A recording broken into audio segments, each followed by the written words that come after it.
Lucky you. 36 best holes in Into golf. Alternate Shots podcast, Barney's Army. where we talk about Sandy. golf, poker, James Bond. horse racing, Double. classic movies. Zenyatta. We have no script. Down the stretch they come. We are glad you joined us. Frankly, my dear, I don't give a damn. Hey, Billy Regan. Hey, Bobby Williams. We have the original Billy Baroo on the podcast today. How excited is this? Billy Baroo. I got my own Billy Baroo. He's got one behind him. Is that your wedge or is your favorite putter behind you, Billy? It's one of those weighted sticks.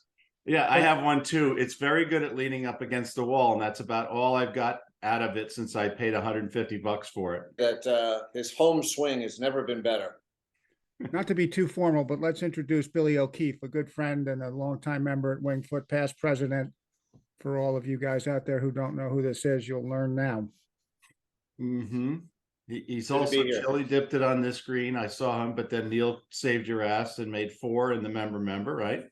You have some memory, man. That is. I have an encyclopedic memory, but it was great. Yeah, I chili dipped it, and Eric, the little caddy, wanted me to putt it. And I go, I got to putt it and hit a wedge. I hit it about 10 feet, and then Neil dunked it in the hole. Yeah, well, listen, Mickelson hit it 9 feet, but that was with a hybrid. I played around with you one day, Billy. I think you had 10 one-putt greens. Yeah, you remember that day? I remember just Steve Mara when I hit number 10. He's like, "What is going on? You're not that good." How many in a row did you have? I don't know. I think it was actually 11. And I remember the guy in the bag was this guy Chassie, who now caddies down at MacArthur. And I've had a couple rounds with him like that there. The guy's just a magical green reader. Hey, taking money from Steve is always nice. Yeah, it was a good day.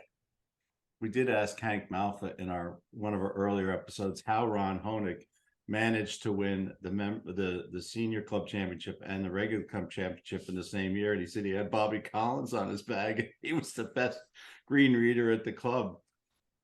But Honig had an amazing short game though, didn't he? So how long ago did you get to Wingfoot? How did you get here? Yeah. I joined as a full member in 1990. I was in a preferred associate in 87. And somebody said once, recently, how many times could you play as a preferred associate? I said, it depended on how much you tipped pack. I think technically it was 6 times a month and 2 weekend days or something like that. But no, I don't think anybody was counting back then. No. Well, Pat was. And, my wife, Kathy Liebenguth, was a maiden name. Her parents belonged to Wingfoot. So she was, she didn't grow up there because she didn't really play golf. But, Bobby knows her parents and I used to caddy at, Wingfoot from 1968 to 73. So, I'd always known the club. I joined Westchester Country Club in 85. And then, John Dolan asked me if I wanted to join Wingfoot in 87, which I definitely said yes. So you were there. Did you caddy in the Women's U.S. Open in 1972? I did. Who did you get? Nobody memorable. She was a Gerda Boykin. You don't even remember. A Massachusetts amateur. I think she was like a school teacher or something, and with a wealthy family, so she played a lot of amateur golf. And she came down. I'll tell you 2 stories about her. One was, I was in 72, so I'm in 9th grade, 9th grade summer, and I was playing on Caddy's Day and stuff, but I didn't know anything. I didn't know distances and the greens and stuff. I mean, just from what you picked up, caddying, but nobody ever really asked you when you were a rabbit, what you thought of this and that. And they used to have, Bobby, they used to have birch trees in every fairway at 150, right? White birch trees that might or might not be 150 yards to the middle. Yeah. So that was my kind of guideline. But when we started playing, we were playing the East, and on one East, she asked me, 7 or 8. I go, oh, good, multiple choice. I go, let's go with 8. And she actually was playing really good on the front 9. And we got to the 10th hole, and she said, what do you think, Billy? 6 or 7, which shows you, how far they were hitting it back then. And the tees, they're probably playing the white tees now. And she was hitting 6 or 7 iron into it. And I said, you got to go with 6. because, you know, she hits it on the fly into the clubhouse. And Lester, who is a older, longtime Winged Foot caddy with one arm, came walking by with one arm. And he goes, "Downwind, my man, downwind."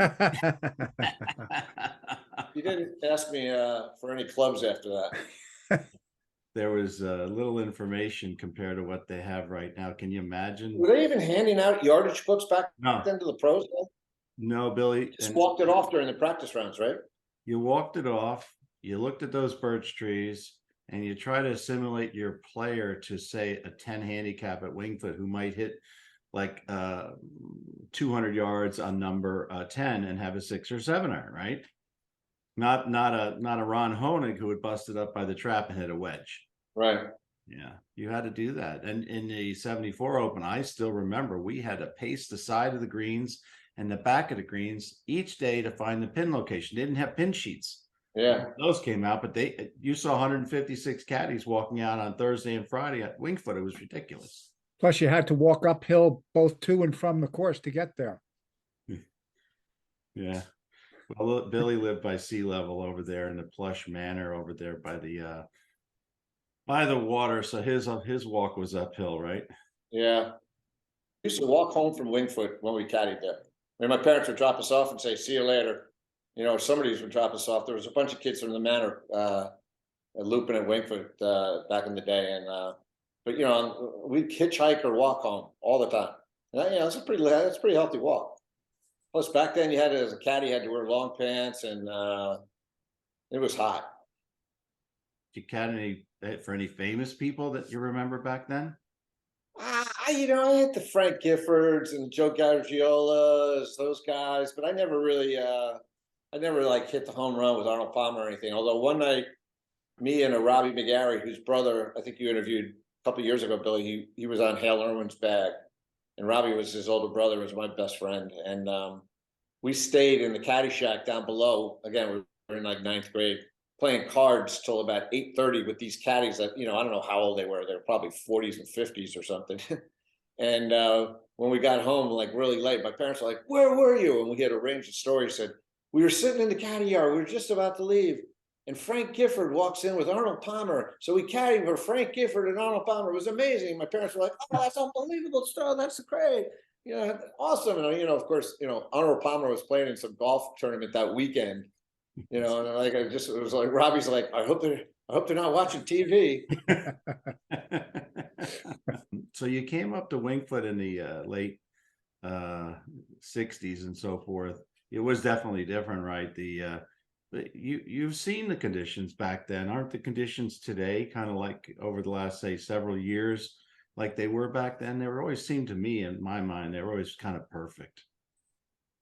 Back in the day, they were always perfect.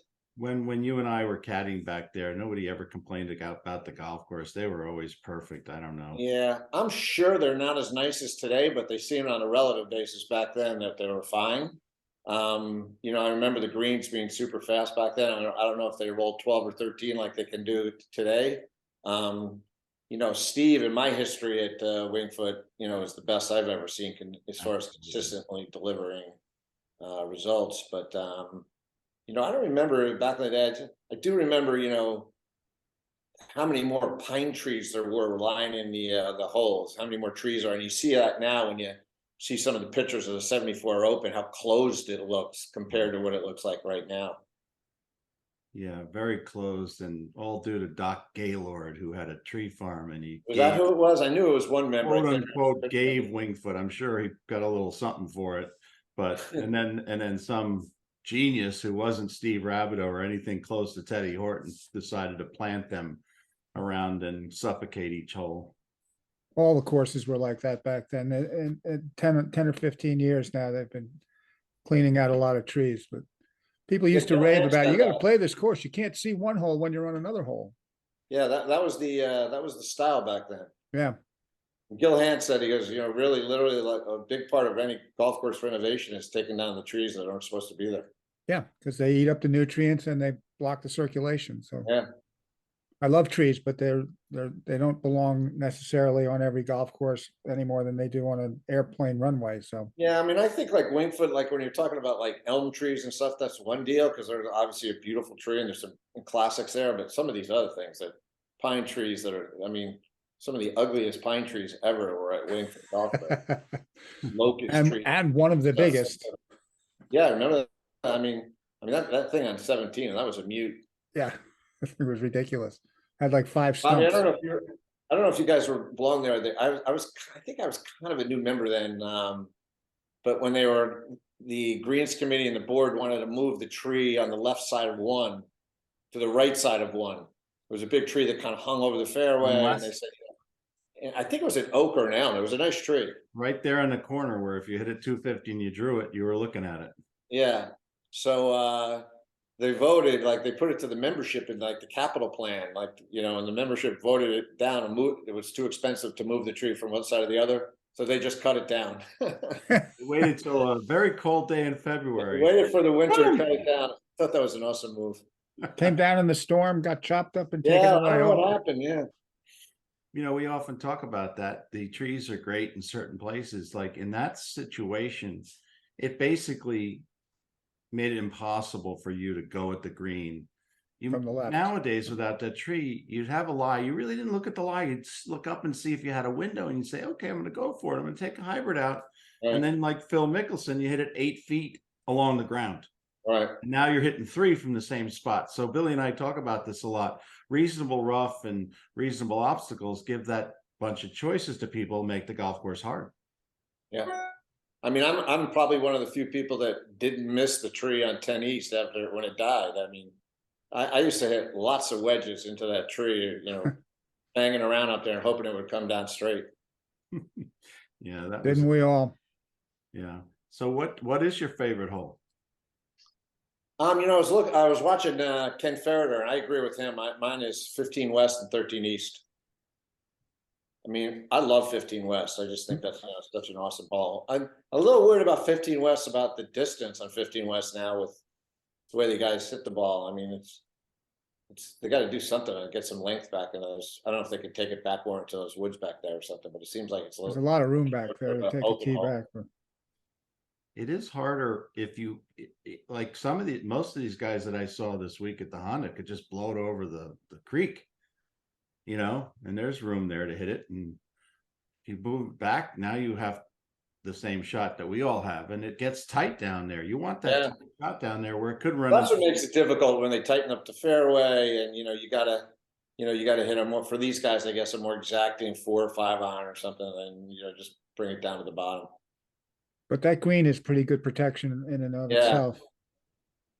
We were playing there, I don't know, it was like 20 years ago, and it was in the winter, so the tees were up and the wind was howling. I mean, it was blowing 25, 30 miles an hour. So everybody goes, oh, what are you going to hit? Hybrids running around. They were like, hit a 4 iron, hit a 5-wood, whatever. I go, forget it, man. This is my chance and my opportunity to win to go over the creek.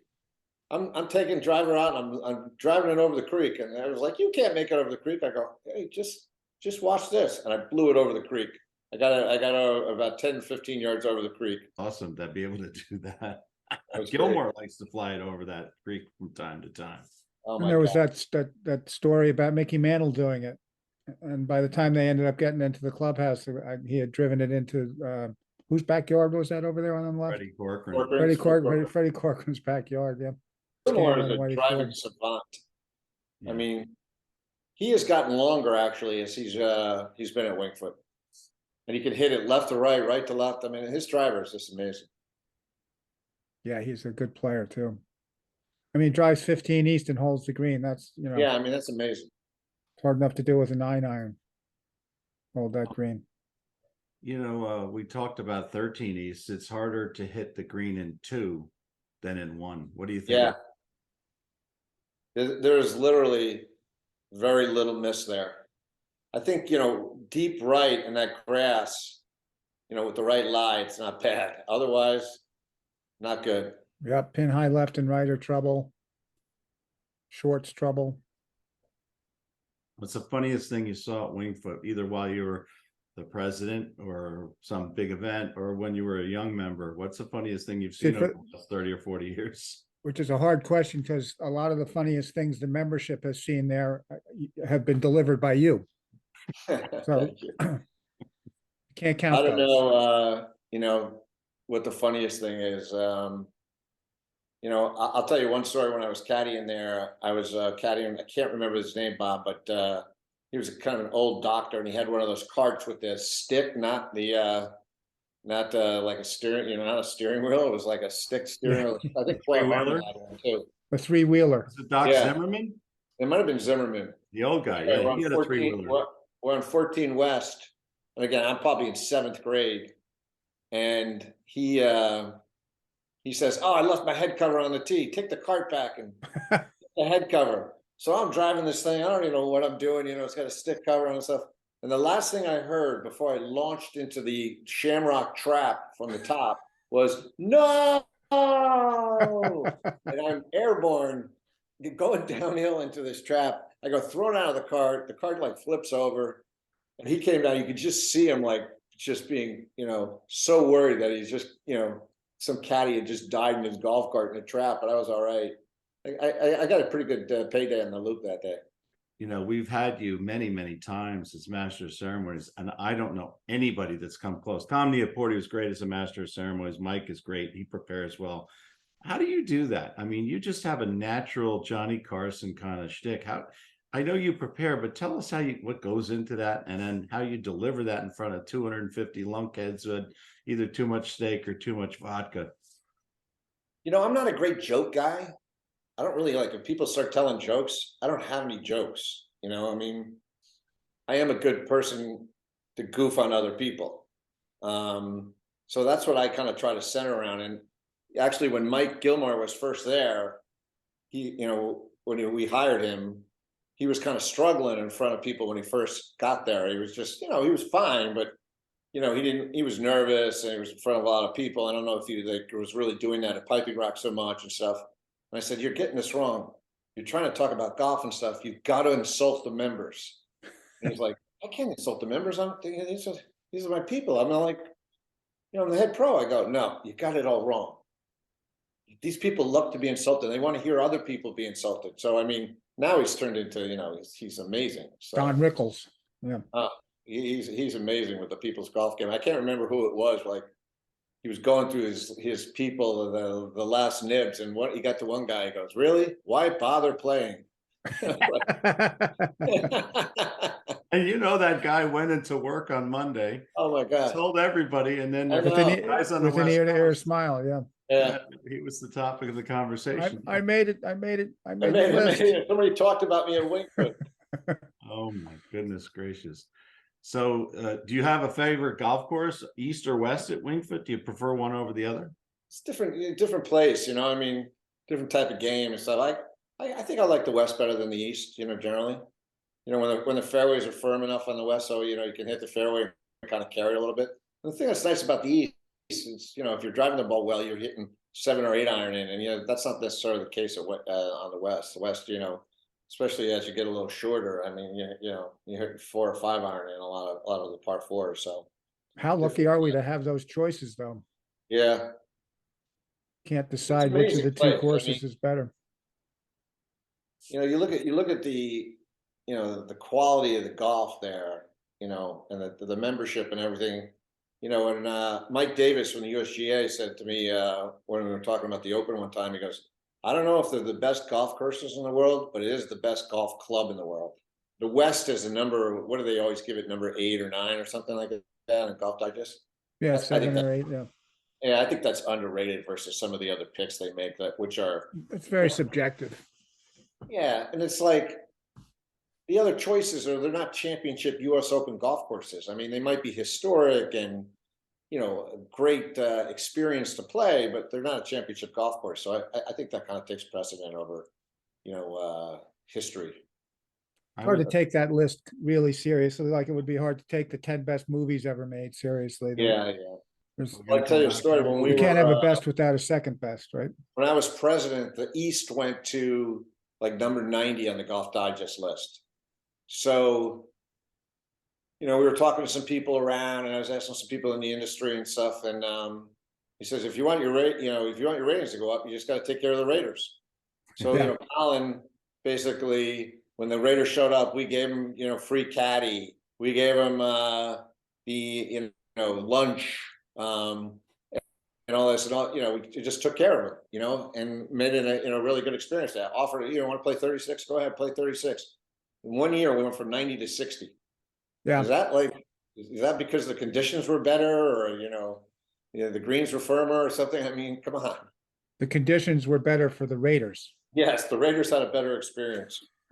Well, we also did one thing too, because I learned from you, Billy's. We made the Raiders play the East course. We told them that's true. how to come and play the East course because they all wanted to play the West course. Okay, Yeah. the West course second. Yeah, that's right, Bobby. That's true. Yeah, because they weren't playing the East course. They didn't have an opinion of the East course because they were there and they left. That's really interesting. But here's the thought: if you guys know a little bit about Marion and Oakmont and Wingfoot and Baltusrol, you want to call the lower the upper. I don't care. The one they've had the most championships on is the lower, I think. Which one would you want to play every day? Billy, you said West Course your favorite one. Of those four, would you want to play Oakmont every day? Not me. Oakmont's really hard golf course. I mean, they really embrace that. At Wingfoot, when the rough gets too high and the greens are too firm or whatever, people complain about the rough being too high and it's unfair and all that stuff. But in Oakmont, nobody complains because that's basically part of their culture. So it's, that'd be a hard golf course to play every day. And there's 5 trees. Yeah, they take some of the enjoyment out of the game. Yeah, you want to have some success out there. I mean, I get it when it's around the Open. Like, I wasn't working in 06, and I mean, playing the West Course before the Open in 06, the month and a half before, because they actually grew the rough up so they could cut it back down. Yeah, you'd hit your driver, and it would be like, if it was offline at all, you'd be like, lost. For God's sake, sit. I mean, because the rough, for even playing with Jim Graham and Tom Lynette stuff, the rough was just, you had to punch out. I mean, it's amazing, even in this last sign, when you saw like Matt Wolf and Bryce and DeChambeau, the way they can get through the rough.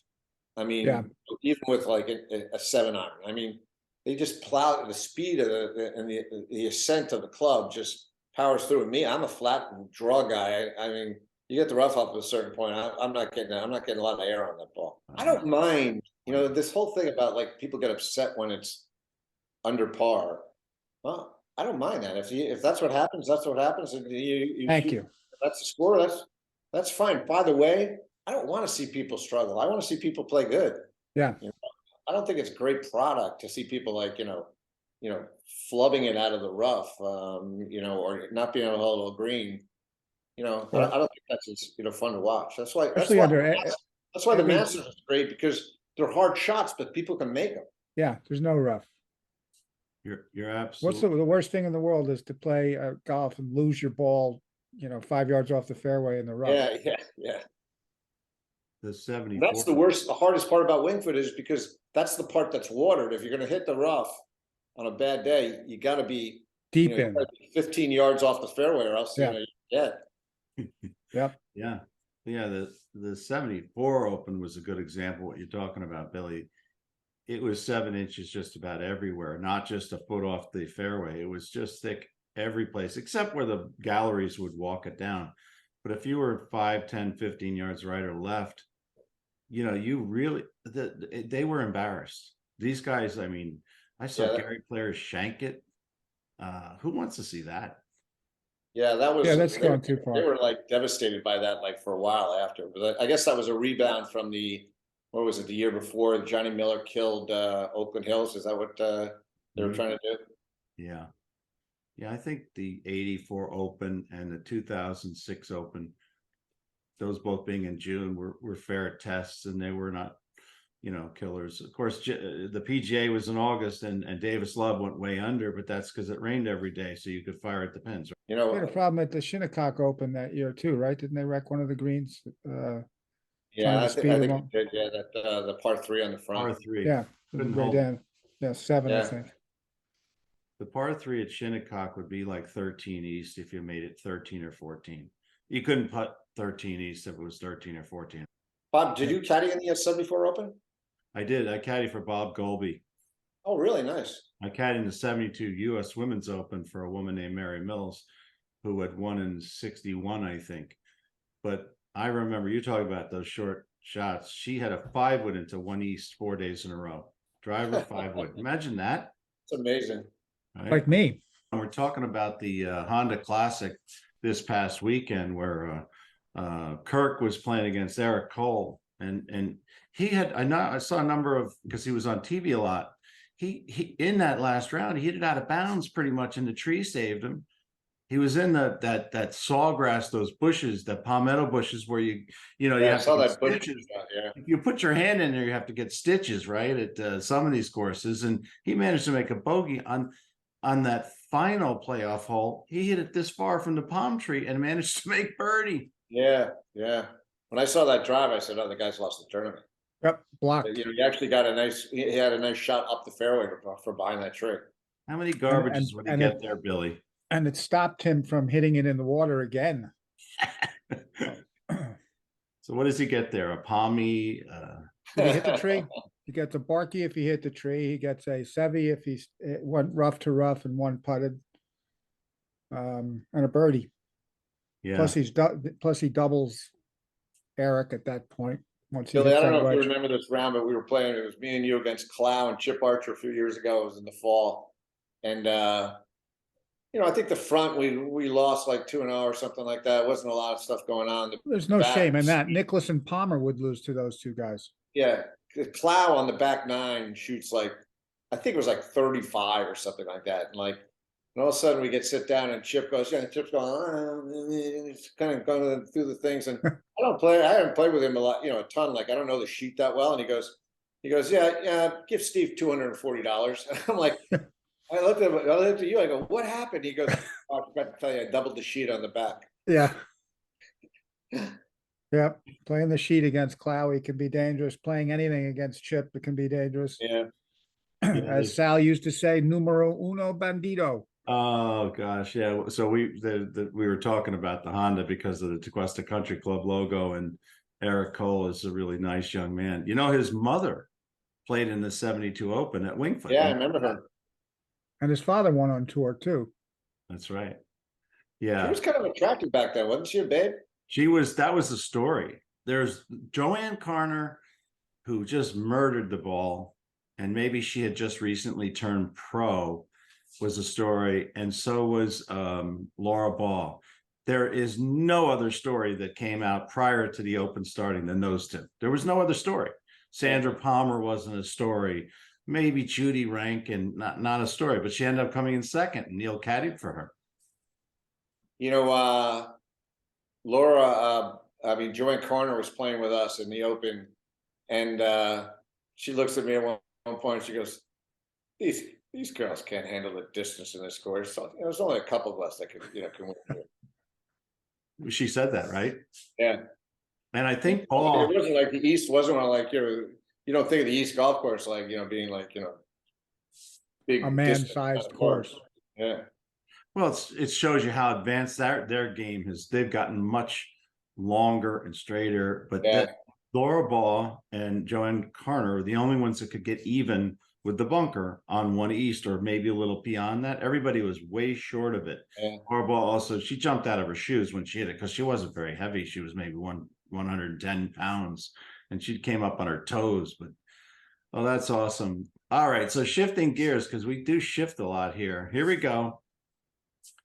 I'm going to give you guys some quotes, because I know, Billy, you like movies like Billy Regan and I. Here's the quote. What's the movie? Quote, intelligence. Nothing has caused the human race so much trouble as intelligence. Where was that said, and what movie? You got me. It sounds familiar. Great.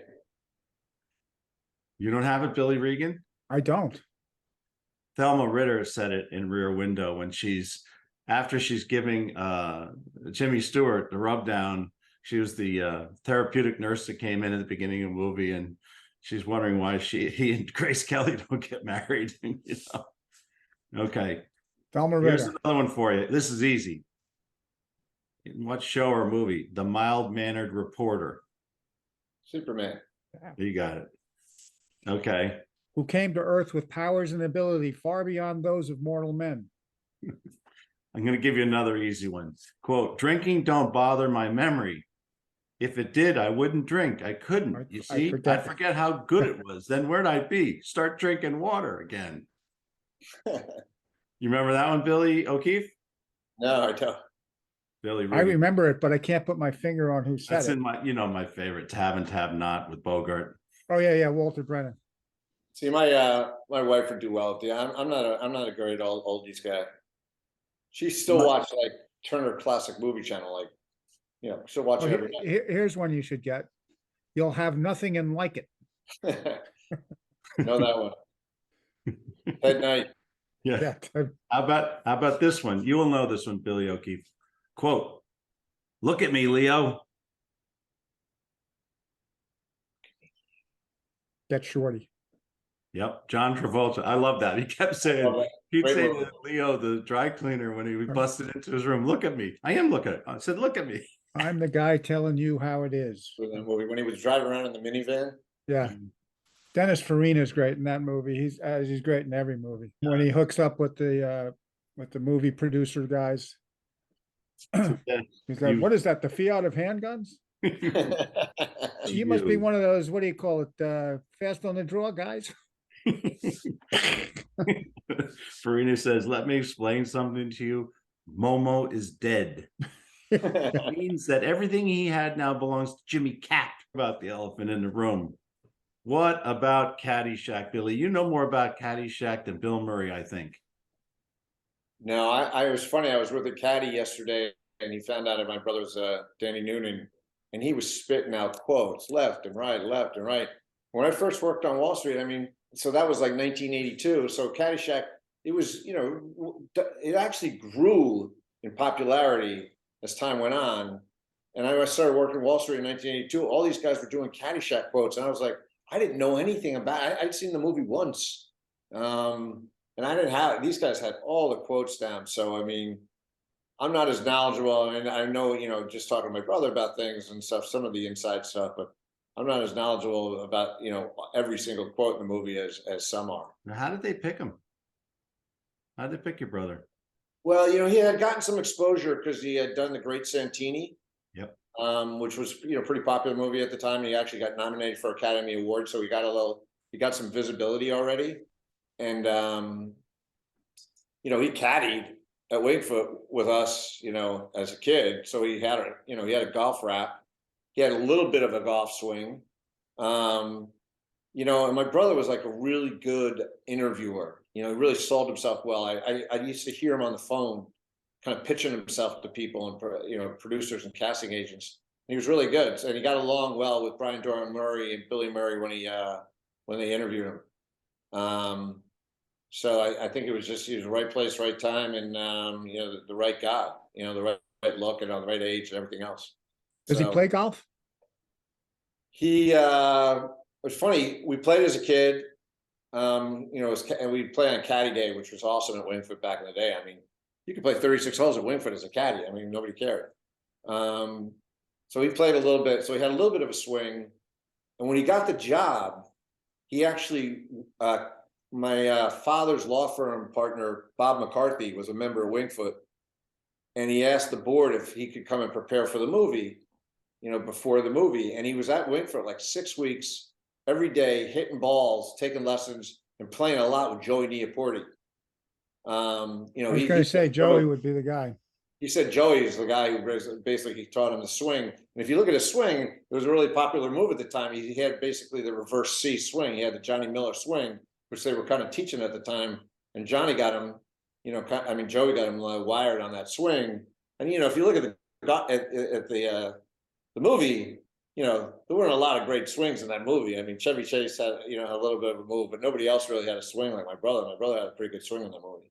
But he didn't really play very much after that. He actually gave me the Caddyshack hat. I sent Bobby a picture of that. He gave me the PGA Tommy Armour irons he used in the movie, which were blades. And that's what when I started playing golf in mid late '80s again. I was using those irons, which were impossible to hit for me. Yeah. And you know, he didn't play it for a while, and then they started, you know, probably about 15 years ago, they started asking him to play back in like celebrity tournaments. You know, they had these celebrity, you know, pro-ams before tournaments, or just celebrity tournaments, you know, on For their charity, own. yeah. You know, the one up in Oregon, he's playing in a couple times. You know, those off weekend kind of celebrity tournaments he started playing in those. And he got the game back in. He's probably the slowest guy I've ever played with. Uh-oh. He got into Zen golf. And I told him at one point, I said, I don't know much about Zen golf, but you got to pick it up a little bit. We played at Wingfoot once, and I was playing with him and Tom Lynette. And Tom Lynette said, "Who's my fourth?" I said, "My brother's the third and the fourth." Yeah. Looking at the 11th tee, and I'm playing one day, and that was when your brother was practicing. And he said, "Can I play a few holes with you?" And we did. I don't think he knows me that well, but we played. And I said, "Well, what are you doing?" He told me about getting picked for the movie. I said, "Really? What's it going to be about?" At that point, he said, "It's about a caddy who rises up and wins the Masters," or something like that. But what you taught me was the way they built that script day to day. And the genius was, one of the geniuses was Brian Doyle Murray, right? Yeah, no, he was. My brother says you know, him and Harold Ramis were the two guys that kind of really kind of created it. But there was so much, you know, improvisation between Bill Murray and Ted Knight. And those guys, like, just on scene kind of changes. You know, everybody was out of their mind. So there was so much going on, like live on the scenes. He said that, you know, it just kind of, you know, some of the stuff wasn't written down; it just was created on site. You see him in there was he was in a Super Bowl commercial for it was a Caddyshack. Too. That was great. Yeah, And a Michelob. There was a Michelob commercial with Serena Williams. Pretty cool. no, he did very well. That I do you have a favorite line from the movie? I actually saw one the other day. It said, "Having some people over on Sunday. You know, you might want to come by, mow my lawn. Ponder poop. Guy like you could probably use a few bucks." Yeah, that was a great scene where the judge and the wife come back to the house, and Oh my God. the judge is bed with Lacey. He's done a couple celebrity appearances, like signature things with her. She still looks really good. With all the par fours at Wingfoot, there's a bundle of money or something important on the line. What's the one you pick where you got to make at least a par or better, a par four? 28 of them. 28 of them. I think One East is probably would be my go-to. I mean, I think that's 27. one of the most forgiving holes there. It's a receptive green, big wide entrance, you know, not a super hard tee shot, reasonable iron in. I think, you know, I could make birdie or par there if I had to. Did you say 1 East? Yeah. Yeah, I agree with that. You said that, Billy. Billy's also keen because once he comes out of the locker room and they're playing the East course, he's thinking Hogan. You know, he's like, put it in the fairway, put it on the green, two putt, because he knows he can bust a few irons up too and get the Hogan. My Pretty much first too. thought coming out of the locker room is more like related to Tanya Harding. I think about standing outside that door waiting for Chip to come out. Hitting him on the ankle. See if I can slow him down a little bit. Why don't you get Chip as a partner? Only if I throw the balls up right. Yeah, we were talking about with somebody, and you wouldn't normally pick 15 East, even though it's the shortest par four on the East course. You wouldn't pick that one to make a par on, right? No, it's for me. It's like you got to hit the fairway there. You know, that's a hard hole. Yeah, then you to- got to hit the left green. You rough, got to get right it all the rough. way back to the hole. The green's like a bowling ball. You know, I think think during the- the Met Open, it was like the 7th or 8th hardest hole. I believe Like it. most golf courses. So I think the lines and the reads on that green change from day to day. very hard putting green too. I agree. Yeah, I think of all the holes there, I've hit the ball in the fairway, I've hit it on the green, and I've come away with less pars by Yeah. 3-putting or maybe worse. You It's know? always hard to get it close on your second shot on that. I mean, how you come up short all the time. It's The hard to green get it people close. talk about as being really hard that I don't find as hard for whatever reason is One West. The only part of One West I really feel intimidated by is when it's back right in that swale by the edge of the trap there. I mean, I think that's really a hard green, a The hard par green. five when they do Anything that. else? I don't think it's that bad. No, I think it's easy to understand. It's sometimes difficult to execute, but it's not, it doesn't, it's not mysterious. Yeah. 15, it's like, which way Yeah, does 15, this you can't get go? a read on. Yeah, Not like back right pin on 15 too. If you go a little bit past the hole, it kind of goes zooms. downhill fast. Yeah. Yep. And I think 16 East is a tough green as well.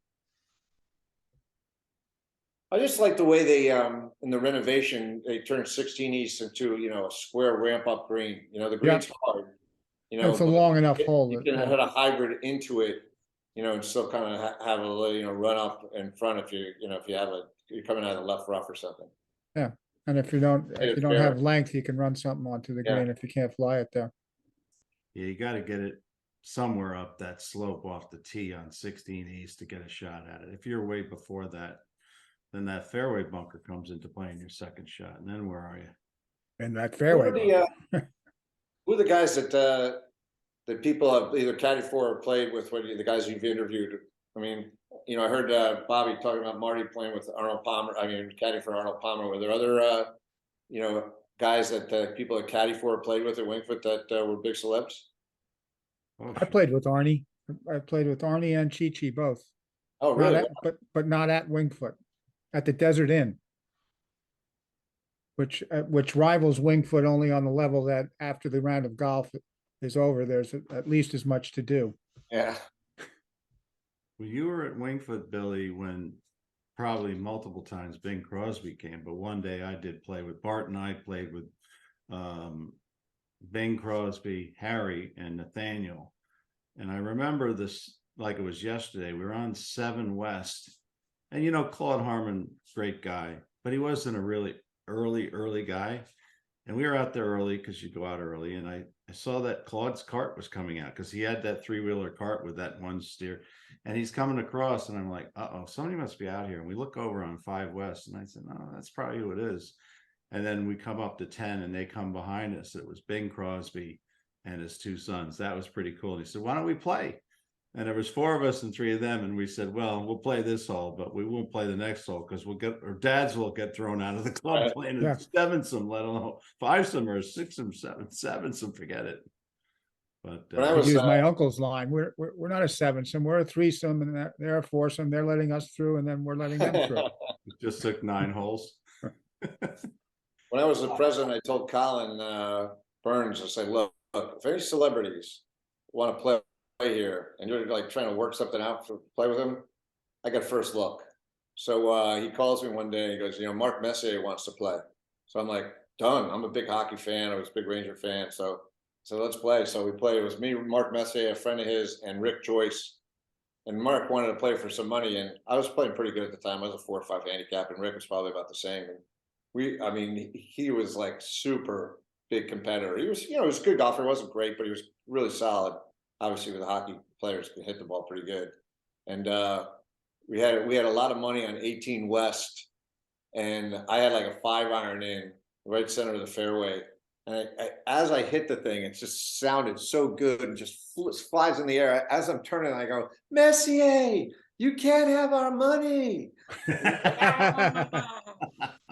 I played with Robbie Krieger there one day. A friend asked me to take him and another guy that had taken Jim Morrison's place on the doors. And I said, just make sure you give these guys the dress code. These rock stars. And these guys showed up completely within the rules, but there was no question that they were rock stars. I mean, leather vests, right, stuff like that. Not so much Robbie as the other guy. But I found out Robbie Krieger grew up at Riviera, and I asked him, did you play there your whole life? He said, yeah. Was your father was a member? Yeah. So even through the 60s and 70s, yeah. I was like, yikes. Probably turned a head or 2 back then. Yeah. Charlie Daniels showed up on 1 West in blue jeans and cowboy boots, Billy. You might have been around. It was somewhere in the 70s. And that was the most off. He wasn't anywhere near the dress code, but no one was going to say anything. He went out and played. Yeah. I was hitting balls at MacArthur yesterday and on the back range, and all of a sudden, like, cart pulls up and guy gets out and he walks over and it's John Cook. I said, "Oh, John Cook." I said, you know, he's still got a pretty good swing. He's hitting it pretty good. About 5 minutes later, cart pulls up and John Rahm gets out with his swing coach and his caddy, and they sign up and play. They start hitting balls, and they're you know, John, I guess, is down for the Seminole member, pro member, and so I was like, I'm sitting there, and all of a sudden, like, you know, you don't want to miss it. Start missing irons in front of these pros and stuff. So I started like hitting like pitching wedges, like, you know, little bunt pitching wedges, like I was going for the short pin. And I said to the guy, one of the guys that runs the club, I said, pick out the person who doesn't belong in this picture. Yeah. Yeah. And you see John Rahm, you know, everybody talks about his legs. He's just a big guy. He's big in the shoulder, big head. I mean, he looks like a linebacker. His legs remind me of Nicklaus's legs in the 70s when he was in his prime, where he had these big old tree trunk legs. Oh, like big tree trunks, yeah. Tall. Short swing, incredible speed. Must have been a sound. Yeah, he's got a short backswing. Cam Young was on our driving range over here, and he's a member at DeQuesta. And it was actually in the fall. It was after the British Open, and I just leave these guys alone, and I watched him, and he had this divot pattern. It was just like a little bit of grass was missing every time he hit. It wasn't, and every ball was going dead straight. There was no curve to it. And I said to him, how does Cam Smith make par from behind the road hole bunker on the 71st hole of the British Open? Because they were head to head, right? And Yep. that was that was a Budweiser turning point of the game. And he said to me, he had a 4-degree angle on his putter. So his putter was bent back a little bit. He came back with that answer right away. So he sort of had it like a chipper. And instead of putting, it looked like he was putting it, but he had this little chipping kind of where he got a little bit of a bounce. Yeah, inside. Cam Young's a talented kid. He's a winner. What a nice kid too. Everybody tells us. You know, when people talk about the LIV, that's the one guy that I'm like, I'm not sure what he was doing that. I mean, because Cam Smith being, I agree. obviously it's a lot of money, but your career was like right in front of you. You just won your first major. You know, you're going to make a ton of money in endorsements and everything else. And you can make history first, you know, and just like, you know, happened to Tiger Woods, you made history and made a lot of money. You're going to make history. Not that he's going to be Tiger Woods, but he's obviously a winner, you know, great putter and just very good in a competition. It just seemed crazy to me for him to go to LIV just because I know it's a lot of money, but you know, Yeah, but has it got, what's the shelf life of LIV? That's still to be determined, right? Yeah. It was funny. I was in the bar yesterday at the club, and the LIV was on TV for that. It was like the first time I'd seen anything from the LIV. I've never seen anything. Yeah. The Cam Smith thing perplexed me too, because of all the other guys there, I get it, but he just won the Open Championship, which means he gets a lot of preference in all the majors, and certainly for the Open for a long time. He could use that, and Plus a surge in popularity that comes with it. Yeah. What are you going to be remembered for? Somebody who won that event, was it Ian Poulter won it? Maybe I heard. No. Yesterday? Huh? No, it was Charles Howell III won it. Okay. Yeah. As I keep saying, who cares? And who cares? Like really, who cares who wins that stuff? It's you know, You got God bless them for making all the money, but the who guys cares? they have, there's not a lot of like great stories there. You know, I mean, you know, the one story that's kind of interesting is, you know, Peter Uline. He goes from like being off the tour to winning $14 million last year. I mean, obviously, you know, a good opportunity for him. But Sure. There's no denying it's a good opportunity for the guys who do it, but to the general public, it's like, he won what, you know, the Masters, the US Open? No, he won, what did he win? Yeah, He won an abbreviated. yeah, too, you still probably can play in the majors, right? So Yeah, you can still play in the majors. if you qualify. Yeah. Like Sergio's going to be able to play in the Masters. I don't know what else he'll qualify for. And I don't know how long his freebies run out from winning the Masters. It's usually like 5 years or 5 years. Yeah. Yeah. But So the Masters is an invitational, so they can do whatever they want, really. Yeah, they can do whatever they want. Billy, you're Jay Monahan. What would you do about this? What would you do? I mean, I think you have to have kind of consistency. I don't understand necessarily some of the hostility. For me, there's a business aspect to it, you know. And if, hey, look, if I'm working at Morgan Stanley and I'm making $2 million and Goldman Sachs offers me $10 million, I might like Morgan Stanley, and there might be more history of Morgan Stanley for me. I've been there for 20 years. I'm going to Goldman Sachs. So, I mean, for some people that, you know, where the money is so compelling, I don't think you can get that hostile about it. It's like, but I also think, you know, kind of produced a couple good results for the PGA Tour and the additional money and the additional focus on, you know, some of the additional tournaments. It kind of, you know, upped the game on the PGA side somewhat. So I think that's, you know, that's a positive. You know, I would just, if I was Jay Monahan, I wouldn't really worry about the hostility. I would just focus on your own product. Exactly. You know, if somebody wants to come back from the LIV and, you know, play on the PGA Tour because, you know, they don't really like the LIV, you know, he either qualifies because, you know, he doesn't have the standing that he should, or, you know, goes back to Q school or whatever you have to do to, you know, qualify, or you get an exemption because you do, you know, or you're that good. And people are saying, hey, Cam Smith's back. You're back on the tour. I mean, I don't know if it would be, you know, anything more than that. I just don't see the business model or the product for the, you know, this whole NASCAR model with teams and people sponsoring, buying teams for sponsoring and stuff. I just don't think it really fits golf. I'm not that interested in it. So Yeah, I haven't really thought about the advantages of teams. Is it for gambling reasons? I don't know. Yeah, it is. I think there's some component of that. Yeah, but again, it's more like an exhibition thing. The PGA Tour, the NFL. I mean, what if Japan offered Aaron Judge, you know, $900 million to come play over there? He can go. He can take the 900 million, but who cares how well he does over there? Yeah. It doesn't have any impact on the PGA. I don't think really they lost anybody that really put a dent in the product. I think, you know, even losing the players, because it's the product, not the players. Because the NFL's been this good. How long do those guys last in the NFL? 5 years, 7 years, 8 years? It's turnover is all the time. The league remains the same. Yeah, you're right. There was Nicholas was on TV yesterday, and he really did a sales job actually with Dan Hicks's help to the PGA Tour, and said, look, you can't, but this, you're guaranteed that we're going to have the PGA in or the Honda or whoever what it's called in Palm Beach. Good, we have a tournament here next year, even though Honda's going away with or without a sponsor. But you can't put 2 elevated events before and 2 after. You know, you got to put a little breather in there. I was surprised how few people played just because so many of them are local. They're local, yeah. If you had the opportunity to drive 10 minutes from your house and play in a golf tournament, you would. And it's also an opportunity because not the competition isn't high to make money and points, you know. Yeah. And Chris Kirk, I thought, played awesome, but, you know, obviously it wasn't as intense competition as there was in other tournaments. But so. You'd be supporting your own neighborhood. Yeah.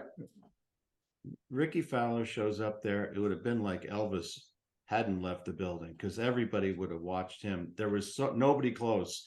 Billy Horschel isn't close to Ricky Fowler as kind of charming, charismatic type of guy, but they gave him a lot of TV coverage because he was the next best thing. Yeah. Oh, that's great. So 8 par 3s here. Let's finish up with this. We got a few minutes left. You got 8 par 3s at Winged Foot. Which one do you choose to make a par better? If you have to make a 3s. par better. Yep, everybody's going to say that. 3s. You had a hole in one at Winged Foot?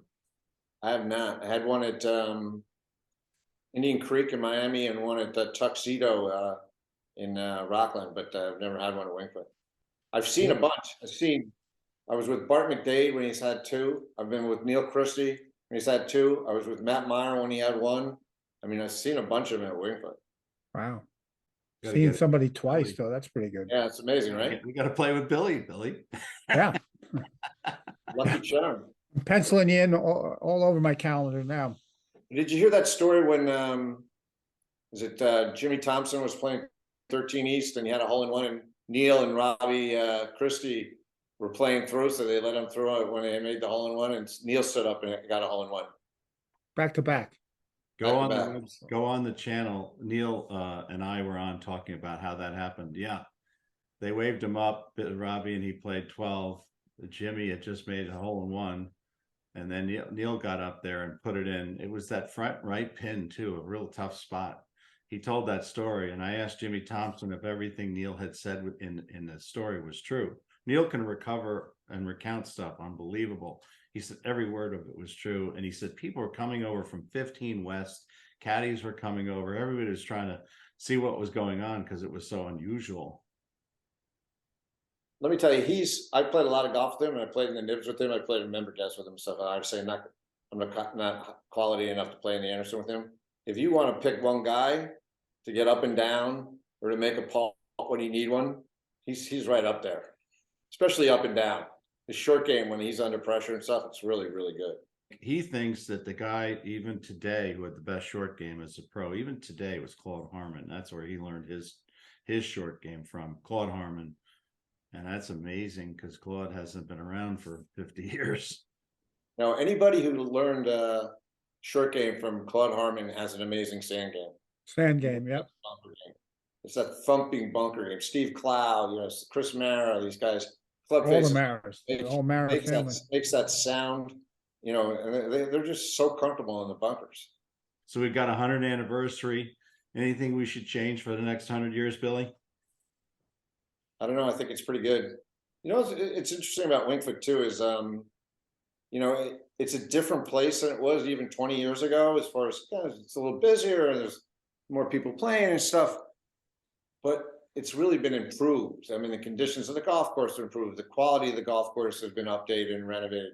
The amount of money that the club has put it back into the club in the last, 15 years, 20 years, it's really incredible. Not only the amount of money we put in, but the improvements in the locker room and the pool, the employees facilities, the maintenance facility. I mean, the pro shop. I mean, the place is just, and I think that's, really important to always be investing in this place because it's a great place. And when I first became president, I don't think there really had been any really programmatic capital improvements or master plan. Really liked about that job is just trying to put together like a plan but then what do we want to do for the next 20 years as far as improving this place? You did a fabulous job creating that master plan. We're going to wrap it here. Thank you so much for joining. Thank you guys. A lot of fun. And Thanks, Billy. Thanks for joining us Casper. today. Billy We Harmon, really appreciate your Double feedback. Indemnity, And please Arky, subscribe to the Two show Outer, and hit the Claude bell Harmon, icon so you get notified Movie of Classics, new episodes. Mark Gable, Hit them Odd hard Job, and hit them off. Best 36 Holes,